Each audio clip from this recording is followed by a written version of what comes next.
just worried that my answer is not stupid, that's all. You have your problems, I have mine.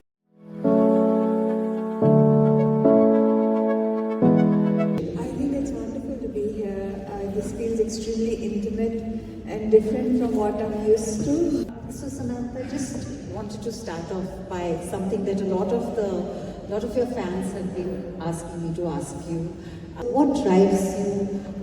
What are the things that you would say in a nutshell has made you who you are today?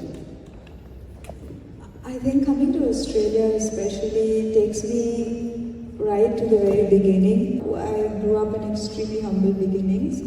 So I am from Pallavaram in Chennai, and it was a very closed community. There was like all Anglo-Indians and this place called Veteran Lines in Pallavaram. And I remember that there was always someone coming from Australia or going to Australia. When I was a kid, that was everything. All I would hear was, next week this person is coming from Australia. Or there was celebration because somebody was able to move away to Australia. So I think somewhere in my little brain it registered that Australia was the ticket to a better place, a better life. And I remember that I started studying really hard to get into the University of Sydney that I couldn't make it to because my father couldn't afford it. And I remember being extremely disappointed that I couldn't go to the University of Sydney and I couldn't study and I couldn't move to Australia. But I guess God had different plans for me and I am here in Australia. I took a different path to get here. But yes, Australia has been, I think, the seed that made me work really, really hard. Introduced me to the person I would become, which was always a fight off to get what I want, what I deserve. That's lovely. That's really a full circle. You've worn so many hats: actor, entrepreneur, leading wellness voice, sports team owner, movie producer. Is there a common pulse behind all of it?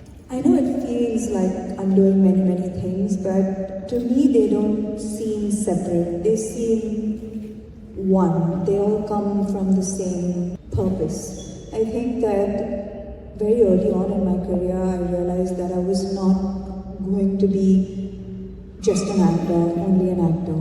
My life can't just exist between action and cut. That I wanted to do more. I always felt like there was this need to do more, to say more, to be more. And that hunger started, I don't think it's greed, it's this hunger that to not be stuck in a box. I think for most actors, it becomes difficult because Friday defines your success. So I realized that that's not the definition of success that I was going after. I wake up every day with a lot of excitement and I think that's what success means to me. What was the moment that made you take the leap? Was there a particular moment that where you felt that you're going to diversify and follow your heart and not just play the game? I think it's a mix. It's a mix of the circumstances that life threw at me as well. It's not. They were very ordinary circumstances. So life kind of forced me to diversify. And for me, expansion didn't really mean, like I said before, fame and fortune. Expansion means for me being able to find your purpose and align with that purpose. Because I do know a lot of successful people who have the fame and the fortune, but not completely happy because somehow they haven't aligned success with their purpose. And I have been extremely fortunate to have that alignment. And it has come through great experiences. I have tried to fit in early on in my career. I tried desperately to fit in, to look like my peers, to be accepted just like the others were. And the moment I realized that was making me extremely unhappy, I think I changed. I realized that just focusing on being better than I was yesterday was when I realized how much joy that brought me. When I wanted to ask you, when you launched Take 20, along with all the love and the appreciation, you also received some brickbats.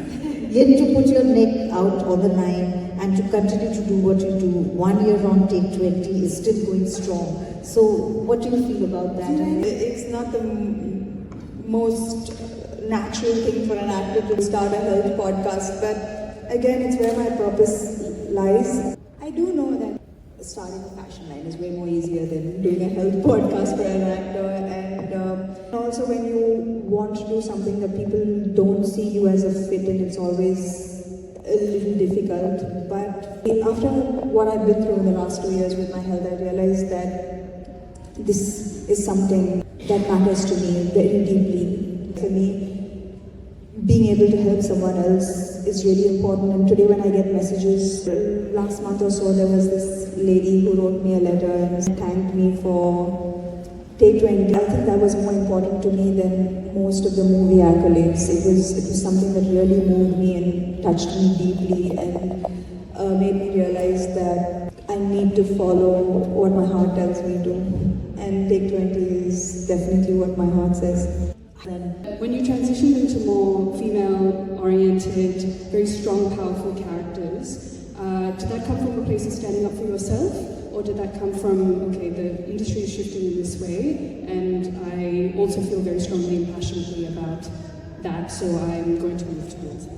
The industry isn't shifting fast enough because, well, I still haven't signed a film outside of my own production house because there just aren't enough roles that represent the modern woman of today. You know, we're still stuck in the past as far as representation in film is concerned. So it is an uphill climb, especially if you want, if you have a path, which I do believe that I will not be playing roles that isn't a fair representation of the modern woman of today. And which means that I will have to be waiting around for those kind of roles, or I will be producing those kind of roles. So yes, like I said, for me, success is now attached to purpose, aligning myself with my purpose. And if that means it's going to take time, if it's going to take effort, it's going to take some time away from being part of many films, it's okay. It's a small price to pay. I have done The Family Man. It was excellent. It was so good. If you can share a bit of experience, like doing a Hindi legend. I specifically remember requesting my directors, Rajan DK, to ease it in, you know, because I was really nervous about working with Manoj sir. He is an absolute, he's a legend. I was so nervous about acting with him. So I asked them, I requested them, I was like, could you just give me, on the first day, a kind of easier scene so that I can get used to being around him. And the first day we shot the police station scene, which is this long monologue, and and it's the first time I speak in Hindi, and I was like, gee, thanks. They threw me in.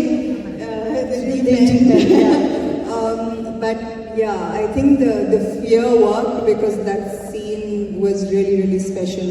And he made it really easy for me. He's a wonderful person and he does not take himself so seriously. So I think that day he even cooked for everyone in production. So he's an absolute gem.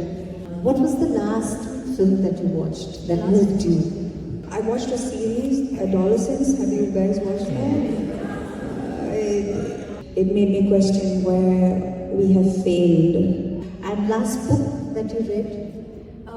Well, like I'm a neuroscience nerd now, so all the books that I read are connected to wellness and taking care of your brain and body. So I think the last book I read was Outlive. Well, apparently I'm outliving everybody.